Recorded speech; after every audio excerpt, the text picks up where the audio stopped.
This summer, not only does Michael Keaton return as Batman, but also the character will be celebrating 80 years on film, counting all the way back to 1943's Batman serial. For many, Tim Burton's 1989 iteration is the one that became their Batman.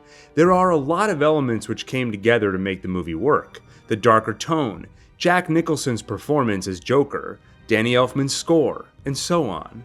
I've always found the story in the movie to be relatively simple. What made it so impactful was the movie's tone. A vague word because it essentially refers to the feeling the movie leaves you with. But I think it all starts with Gotham City. Unlike the more recent movies, which model Gotham after real cities like New York City or Chicago, Tim Burton and production designer Anton Furst created something entirely new, a place that feels strange and timeless. Tim Burton knew comparisons would be drawn to Blade Runner because both movies followed a similar logic in their architecture. Cities often build and add faster than they remove. What happens if you take that to the extreme? In Blade Runner's case, by fast-forwarding decades into the future. In Batman's case, by imagining the sort of space that would create desperation and crime. The overcrowding of buildings creates similar oppressive feelings as Blade Runner, while the Gothic influence adds a sense of importance. It's in decline, but at one point, Gotham was a great city, fit for the sort of architecture you'd see in a cathedral. Add to that Danny Elfman's iconic score, add Jack Nicholson's strange and theatrical performance, add Michael Keaton's more subdued but still strange performance, add it all up, and you start to get that tone, that uniquely Batman feeling that can now be conjured by just a glimpse of the Bat insignia, or a couple notes from Elfman. It's a dark feeling appropriate for the themes of this movie, dealing with a man torn between two worlds, that of Bruce Wayne and that of Batman. But what does this movie actually have to say about that duality? We'll dive into all that after a quick word from our sponsor. Thank you Scentbird for supporting the channel by sponsoring this video and by helping me smell great. I never used to wear cologne until a few years ago when a friend bought me a bottle. I started wearing it and I liked the extra boost of confidence, but for years I just used that one cologne and never branched out. It can be intimidating with so many options out there, some of which can be pretty costly, up to $300 to $500 for a full bottle.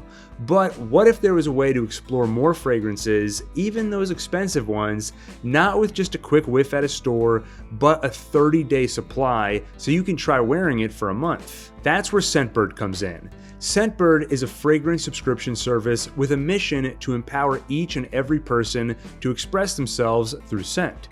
They let you choose a new designer fragrance every month for just $17. Every month you get to pick what you want from brands like Prada, Gucci, Versace, and many more. Filters by occasion, season, and details on fragrance notes make it really easy to choose. Once you've made your pick, it arrives in this easy-to-use container. Just turn and spray. And as you can see, it's a generous amount of fragrance, enough to last you 30 days until your next batch. Use my coupon code ONETAKE for 55% off at Scentbird. It's just a little over $7 for your first month, available in the USA and Canada. This month I picked Gucci's Guilty Parfum and Acqua di Parma's Mandorlo di Sicilia. I chose the Guilty Parfum because I wanted to try a lavender scent, but I also like the woody hints that come from the cedar and patchouli notes. I chose the Mandorlo di Sicilia because I was intrigued by the almond and vanilla notes, and I really like it.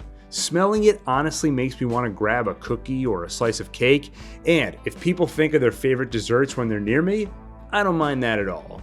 Anyway, thank you Scentbird, and back to the show. A common theme in Batman and other superhero tales is vigilantism, asking questions like, is it right to stand up and fight crime outside the system? Or maybe more accurately, when is it right? This movie creates a world where it'd be hard to argue against the need for a Batman. Gotham City is rampant with crime, and not only is the system failing to stop it, but dirty cops controlled by crime lord Grissom ensure the system actually supports criminal enterprises. There's a major problem. The system isn't equipped to handle it, so you need another solution. You need the Batman. When Vicky told Batman that he isn't exactly normal, he responded, "It's not exactly a normal world." This is the kind of world that needs a Batman. Not to just punch a criminal here and there, but to bring back a sense of consequences. People in Gotham City no longer respect the authorities, and no longer fear the consequences of breaking the law. So Bruce Wayne has taken it upon himself to give them something to fear. Fear gives him an advantage in combat, making his opponents less likely to fight competently. But maybe more importantly, it makes someone think twice before acting to begin with. Some who seek to do harm might instead stay home, lest they attract the wrath of the Bat. This is more directly addressed in Matt Reeves' take. Bruce voices over, "We have a signal now for when I'm needed. But when that light hits the sky, it's not just a call, it's a warning to them." Fear is a tool. We see how fear of Batman can make him a bigger threat than just one man, and the opening of the 1989 movie touches on a similar idea. Batman grabs a couple of muggers, and when one begs for their life, he reassures, "I won't kill you. I want you to do me a favor. Tell all your friends about me." We see him spreading his reputation, trying to reverse the tide of fear, so it's no longer civilians running scared. But what kind of man does that? Who cuts off all social ties and runs around dressed up like a bat? They'd have to be a little off, and Michael Keaton certainly gives that vibe. He often seems awkward and aloof, sometimes outright unhinged. That's actually why Tim Burton chose him for the role. First, he wanted to avoid anyone with an Arnold Schwarzenegger physique, because they'd already be an intimidating presence. They wouldn't have felt inclined to wear a costume. Second, Burton wanted someone who could look like they were hiding something deranged behind their eyes. The book Burton on Burton includes extended interviews with Tim Burton on each of his projects. In discussing Batman, he said this, "A bat is this wild thing. I'd worked with Michael Keaton before, and so I thought he would be perfect, because he's got that look in his eyes." One interesting choice Tim Burton made was to treat Batman's origin as a mystery, rather than just showing it outright. Vicky senses something odd in him, so she discreetly follows Bruce. When she spots him leaving roses at a street corner, she asks her partner Knox to investigate, and he finds the news story of Bruce witnessing his parents' murder there. The movie spends much of the first act in Knox and Vicky's point of view, rather than Bruce's. In fact, although we see Batman early on, the first time we see Bruce is through their eyes. This gives us a chance to see how others perceive him, strange and awkward. Making his origins a mystery to be discovered by these characters continues that trend, rather than putting us in Bruce's shoes as he's transformed from a traumatized boy into a vengeful Batman. We see how the end product is perceived by the outside world. "I think your friend is screwed up," Knox tells Vicky, and adds, "What do you suppose this does to a kid?" You can imagine why someone with this trauma would try to hide that part of themselves. Even if you aren't moonlighting as a vigilante, the world expects you to be normal and happy. When someone asks, "How's it going?" they don't really mean it, it's just part of the ritual. They say, "How are you?" and you say, "Good." Any other answer is likely to create an awkward situation. It's typically the people you're close with who glimpse those hidden parts of you, or maybe you get close with the people who show an interest in that part of you, the people who aren't afraid to look. Like Vicky Vale, whose reaction to the news story is immediately more sympathetic than Knox's. She looks at the photo of a young, traumatized Bruce and observes that even today, Bruce still carries that sadness. She says, "Look at the look on his face. It was the same at City Hall." The societal pressure to hide our darker halves is, unsurprisingly knowing Tim Burton, what drew him to the Batman story. From Burton on Burton, while I was never a big comic book fan, I loved Batman, the split personality, the hidden person. It's a character I could relate to, having those two sides, a light side and a dark one, and not being able to resolve them. That's a feeling that's not uncommon. The duality of Bruce Wayne and Batman is often cited as one of this movie's core themes, and Burton goes on to say, This whole split personality thing is so much a part of every person that it's just amazing to me that more people don't consciously understand it. Everybody has several sides to their personality. No one is one thing. Especially in America, people often present themselves as one thing, but are really something else, which is symbolic of the Batman character. It's not just darkness that we hide. Burton's mention of America immediately calls to mind a very work-focused culture. In that context, many could probably relate to the idea of working many hours at an office job where you have to present yourself a certain way, subduing large parts of your personality, hobbies, passions, and creativity, all buried while you go to work. And maybe you work so much, those things rarely get a chance to come out. So instead, you live an uncomfortable life, at odds with this other part of yourself. And that comes at a cost. For the most part, Bruce Wayne remains focused on the job, saving Gotham. But in the rare moments that he opens up, it's clear that he's sad and alone. Especially after the night with Vicky reminds him what he's missing, what he's cut himself off from. Alfred presses him to see her again, and Bruce waves it off. He can't right now. And when Alfred asks, if not now, when? Bruce answers quietly, I don't know. It's typically other people and those societal pressures that create the need for what Tim Burton calls the split personality. But on the other hand, it can sometimes also be people who help to resolve those personalities. Vicky reminds Bruce what it feels like to love someone and to be loved. Alfred presses him to move forward and ultimately forces the issue by, in a very controversial move, bringing her to the Batcave, forcing Bruce to reveal who he is.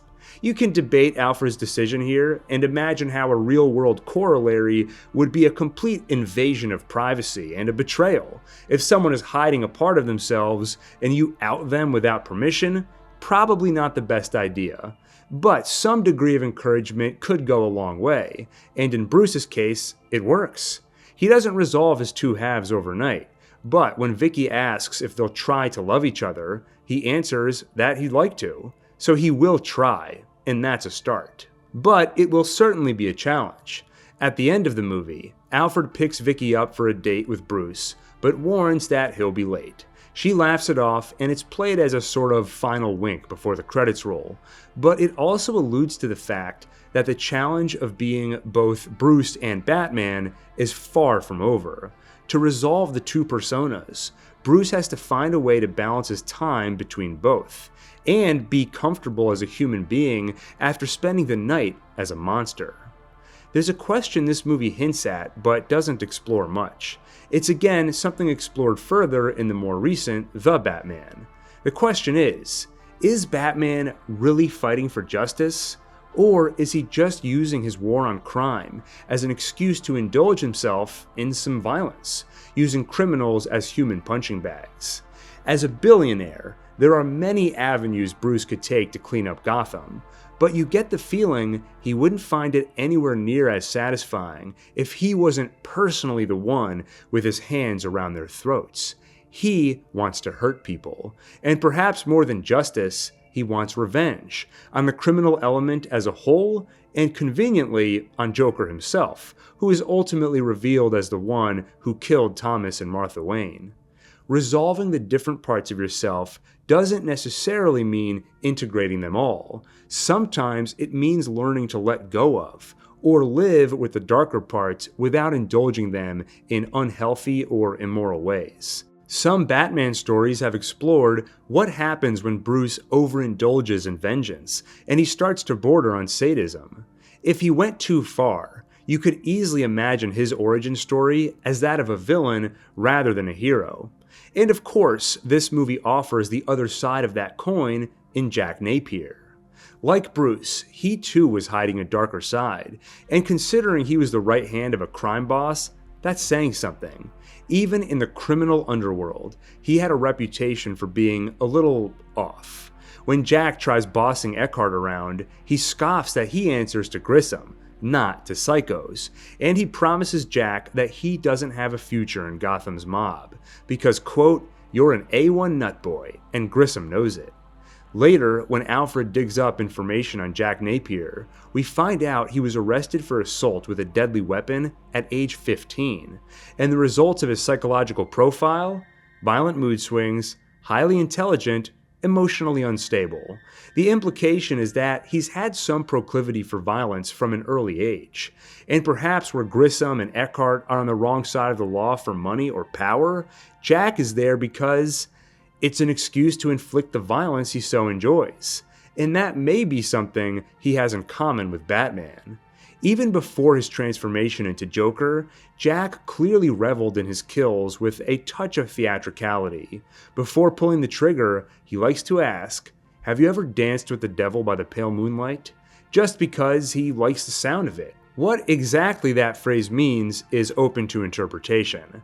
To me, dancing with the devil sounds like a more poetic version of encountering mortal danger, something more apt to happen at night under the light of the moon. Asking that of his prey is like saying, "I'm a manifestation of the devil, and if you haven't tangoed with one of us before, tonight's your night, and you probably aren't surviving the encounter." It's just a way of confusing and toying with his victims before ending them. Soon, Batman inadvertently frees Jack to give in to his darker tendencies entirely by giving Jack the same thing Bruce has: a mask and a new persona. Though, unlike Bruce, Joker's mask is permanent, a frozen smile and clown-like white skin. There's great power in a mask. When someone hides their face, the sense of anonymity can make them feel free of consequences. I discussed this in my Scream videos as well, and used the example of online discourse. Just look at how much meaner people can be when they're anonymous. In Jack's case, the results are far worse. He's not hiding behind a Joker mask. He's eradicated himself entirely to become the mask. He is Joker. Instead of indulging in his darker half here and there, but still keeping it buried enough to at least pass as an everyday mobster, he's let his demons out completely. Burton explains it like this: "The Joker is such a great character because there's a complete freedom to him. Any character who operates on the outside of society is deemed a freak and an outcast, then has the freedom to do what they want. The Joker and Beetlejuice can do that in a much more liberating way than, say, Edward Scissorhands or even Pee-wee, because they're deemed disgusting. They are the darker sides of freedom. Insanity is, in some scary way, the most freedom you can have, because you're not bound by the laws of society." Bruce's relationship with Alfred keeps him from tipping too far into his own darkness, and Vicky also helps pull him toward the light. Jack had no such force, other than Grissom and the other mobsters with whom he attempted to fit in. Well, Grissom set Jack up to be killed because he was having an affair with his mistress, so Jack comes back for revenge. And with his new face, he knows there's no chance at being accepted by the others, especially given he already had a reputation as an A1 nutboy. At that point, why bother? Joker lets go of any pretense that he can be normal or sane, and with the freedom that follows, he indulges all his evil whims. The movie doesn't focus much on the psychology behind his transformation. For that, see Todd Phillips' Joker. But it touches on the idea Burton mentioned. There's freedom in being a freak, and that can be a very good thing, not worrying about how society views you. But there's danger in losing all connections and becoming alone or isolated. It could be a result of your own actions, like Jack, who didn't dunk himself in a vat of toxic chemicals, but chose to join Gotham's mob, and more poor decision-making followed. Or it could be something more complicated, like in Joker, where it's a combination of Arthur Fleck's choices and a lack of resources or support for someone suffering from mental illness. At a certain point, Joker starts calling himself an artist, specifically the world's first fully functioning homicidal artist. This is likely just him being funny and awful by taking something people enjoy, art, and turning it against them, but to some extent he might actually mean it. In the scene where Bruce reads out what Alfred dug up on Jack, he says, aptitudes include science, chemistry, and art. So art was at least reported as a genuine interest of Jack's. And we see he's been experimenting on Grissom's mistress, Alicia, to disfigure her face like his. This doesn't seem to play into his broader schemes at all, so it may genuinely be an art project for him, as he claims it is. Another possible interpretation is that he doesn't want to be alone. After his initial transformation, it seemed like she was willing to stay by his side. Maybe she actually liked him, or thought he'd be successful in taking over Gotham, so she stayed for the power. But Joker might have been afraid she'd leave him eventually, so he decided to make her look like him. And that way, she'd feel like he was her only choice, out of fear that others would find her grotesque. Clearly, Joker perverts the idea of art, but it goes even further than you might initially realize. Many books, movies, music, etc. explore the darker aspects of humanity. Art is one way for us to confront our darker sides and wrestle with our demons. But instead, Joker uses art to arm his demons, like taking what should be medicine and instead turning it into poison. Or Smilex. Tim Burton is one of those artists who likes to explore those dark corners. But like Batman or Joker, he at first hid that part of himself, until he had his moment. It's not as theatrical as putting on a cowl or getting dropped in a vat of toxic chemicals. It was just Tim Burton at art school deciding to finally break convention. It was at the farmer's market. We went out to draw people.